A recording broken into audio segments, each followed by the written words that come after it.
Hello everyone, আজকের এই ভিডিওতে আমরা কথা বলবো ভিসা রিজেকশন নিয়ে।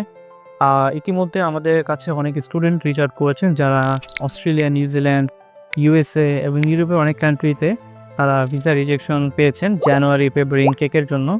অ্যান্ড তারা আমাদের কাছে যেটা জানতে চাচ্ছিলেন যে কোনো অপশন কি এখন তাদের জন্য রয়েছে, কোনো কান্ট্রি কি তাদের জন্য রয়েছে যেখানে তারা তাদের ready document and ready bank নিয়ে অ্যাপ্লাই করতে পারবে এই মুহূর্তে। And the answer is yes. ইউকের প্রসেসিং কিন্তু খুবই fast compare to any other country. আপনার অফার লেটারও খুবই ফাস্ট, 7 দিনের মধ্যে আমরা আপনার অফার লেটারও নিয়ে আসতে পারবো। অ্যান্ড ওভারঅল ভিসা ডিসিশন সব কিছু রেডি থাকলে কিন্তু আপনি 1.5 থেকে 2 মাসের মধ্যে ওভারঅল প্রসেসিংটা শেষ করে ফেলতে পারেন চাইলে। অ্যান্ড ইউকেতে কিন্তু এপ্রিল, মে, জুন এখনও পর্যন্ত 3টা ইনটেকে অনেক ইউনিভার্সিটি অপশন রয়েছে।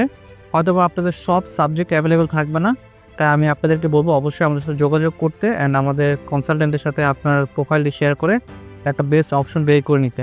আপনি যদি মাস্টার্স বা ব্যাচেলর যেতে চান সেক্ষেত্রে আপনার 15 থেকে 30,000 পাউন্ড কিন্তু আপনার টিউশন ফি দরকার পড়বে। অ্যান্ড আপনার IELTS কিন্তু মিনিমাম ফর মাস্টার্স 6 5.5 অ্যান্ড ব্যাচেলার্সের ক্ষেত্রেও সেম। দেরি না করে আজই যোগাযোগ করুন স্টাডি পাথ গ্লোবালের সাথে। অ্যান্ড আমরা বিশ্বাস করি আপনি আমাদের মাধ্যমে খুবই সুন ইউকেতে আপনার জার্নিটি শুরু করতে পারবেন। Thank you.